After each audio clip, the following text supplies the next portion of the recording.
Perkenalkan, saya Nada Trimartafoni dengan NIM S1A 024120. Perkenalkan, nama saya Jerry Pujawan dengan NIM S1A 024078. Perkenalkan, nama saya Nabila Nada Fauziah dengan NIM S1A 024110. Perkenalkan, nama saya Aulia Nurmalida dengan NIM E1A 024126.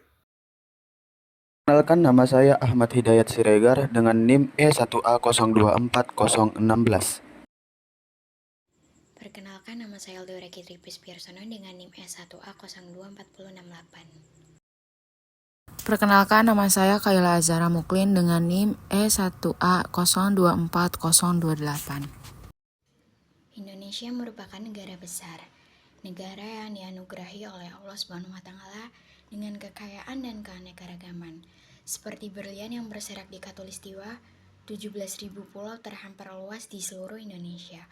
Lebih dari 700 bahasa, 300 suku, beragam budaya dan agama tidak menghalangi kita menjadi bangsa yang satu, yang diwujudkan sebagai persatuan dengan kesatuan dalam semboyan Bhinneka Tunggal Ika. Keberagaman merupakan sesuatu yang tidak dapat dipungkiri keberadaannya di bangsa Indonesia. Oleh karena itu, cukuplah Indonesia diikat dan dirajut oleh Pancasila. Mari beri Pancasila roh yang hidup, yang Bhinneka Tunggal Ika, yang walaupun berbeda, tetapi kita tetap satu. Tetap Indonesia.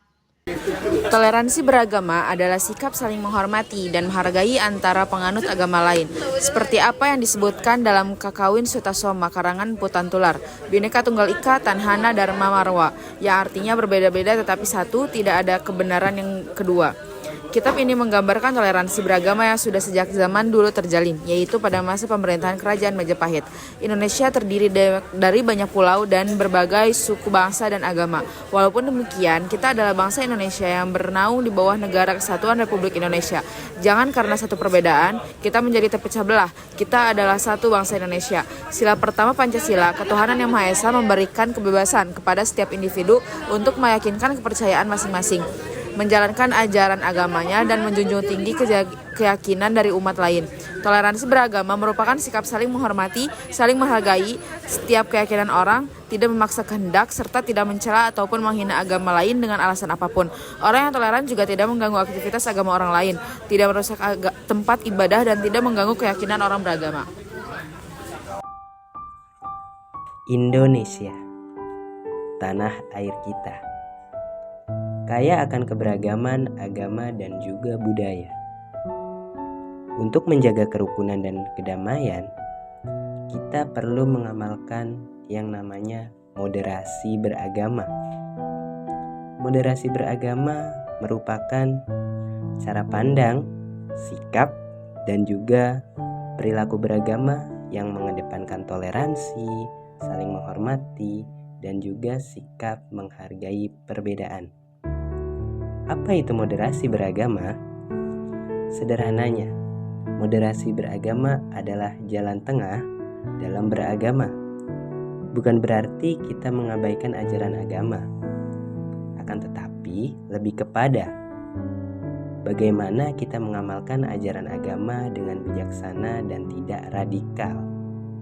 Moderasi beragama mengajarkan kita untuk saling menghormati, menghargai perbedaan, dan juga hidup berdampingan secara damai dengan pemeluk agama-agama lain. Dengan moderasi beragama ini, tentunya kita dapat membangun Indonesia yang lebih toleran dan juga inklusif.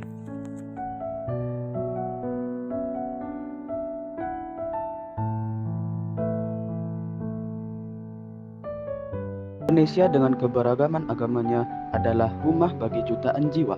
Untuk menjaga keharmonisan, kita perlu mengamalkan moderasi beragama. Seperti yang dikatakan oleh Kiai Haji Abdurrahman Wahid, agama mengajarkan kita untuk saling menyayangi dan menghormati. Dalam kehidupan sehari-hari, moderasi beragama terlihat saat kita merayakan hari besar agama bersama-sama, atau saat kita membela teman yang menjadi korban intoleransi. Mari kita jadikan moderasi beragama sebagai fondasi bagi Indonesia yang lebih bersatu dan maju. Bersama kita bisa. Budaya Muslim di Indonesia sangat kaya dan mencerminkan nilai-nilai keagamaan serta sosial. Pengajian merupakan tradisi penting di mana umat Muslim berkumpul untuk mendalami ajaran agama dan mempererat silaturahmi. Selain itu, perayaan Maulid Nabi dan Isra Miraj dirayakan dengan pembacaan sholawat, ceramah, dan doa bersama, memperingati kelahiran Nabi Muhammad dan peristiwa penting Isra Miraj. Saat Idul Fitri, umat Muslim merayakan dengan tradisi mudik, berkumpul dengan keluarga, saling bermaafan, dan menunaikan zakat fitrah. Sementara itu, pada Idul Adha ditandai dengan penyembelihan hewan kurban yang dagingnya dibagi kepada yang membutuhkan sebagai simbol pengorbanan dan solidaritas. Kemudian, zakat dan sedekah juga menjadi bagian penting dari kehidupan Muslim di Indonesia, mencerminkan kepedulian sosial dan kedermawanan yang kuat, terutama di bulan Ramadan dan hari-hari besar Islam. Tradisi-tradisi ini memperkuat kebersamaan dan rasa saling membantu dalam masyarakat. Banyak tradisi Islam di Indonesia yang tersebar hingga ke seluruh pelosok Indonesia, sebab pendekatan awal Islam di Indonesia beriringan dengan tradisi yang ada agar bisa lebih diterima oleh masyarakat secara luas.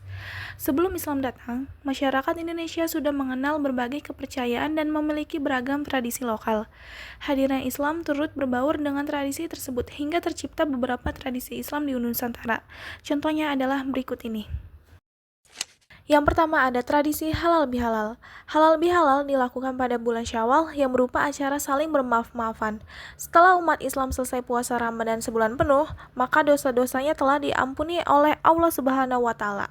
Namun, dosa kepada sesama manusia belum akan diampuni jika belum mendapat kehalalan atau dimaafkan oleh orang tersebut. Oleh karena itu, tradisi halal bihalal dilakukan dalam rangka saling memaafkan atas dosa dan kesalahan yang pernah dilakukan agar kembali kepada fitrah atau kesucian. Yang kedua ada tradisi sekaten. Tradisi sekaten dilaksanakan setiap tahun di Keraton Surakarta, Jawa Tengah, dan Keraton Yogyakarta. Tradisi ini dilestarikan sebagai wujud mengenang jasa-jasa para wali songo yang telah berhasil menyebarkan Islam di tanah Jawa. Peringatan yang lazim dinamai Maulid Nabi oleh para wali disebut sekaten, yang berasal dari kata syahadatain, 2 kalimat syahadat. Tradisi ini sebagai sarana penyebaran agama Islam yang pada mulanya dilakukan oleh Sunan Bonang. Dahulu, setiap Sunan Bonang membunyikan gamelan diselingi dengan lagu-lagu yang berisi ajaran agama Islam, serta setiap pergantian pukulan gamelan diselingi dengan membaca syahadatain. Sekaten diselenggarakan untuk melestarikan tradisi para wali dalam memperingati kelahiran Nabi Muhammad SAW. Berbicara tentang adat istiadat bukan lagi sesuatu yang asing bagi masyarakat Indonesia.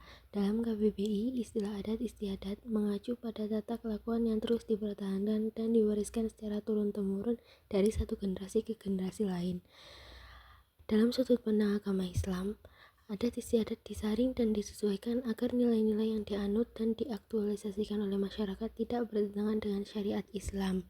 Adat pernikahan. Dalam agama Islam memiliki adat pernikahan dengan cara khusus yang dimana terdapat penyerahan mahar dan pembacaan ayat suci Al-Quran yang sudah dijelaskan dalam surat An-Nisa ayat 24 pentingnya mahar dalam pernikahan. Adat perayaan kelahiran Nabi Muhammad SAW atau juga biasa disebut Maulid Nabi. Bagi umat Islam, peringatan Maulid Nabi ialah salah satu bentuk penghormatan kepada Nabi Muhammad SAW atas kebesaran dan keteladanannya yang dilakukan dengan berbagai kegiatan seperti membaca syirah dan pujian. Sayyidina Abu Bakar radhiyallahu an bersabda, barang siapa yang membelanjakan 1 dirham untuk keperluan mengadakan pembacaan Maulid Nabi, maka ia akan menjadi temanku di surga.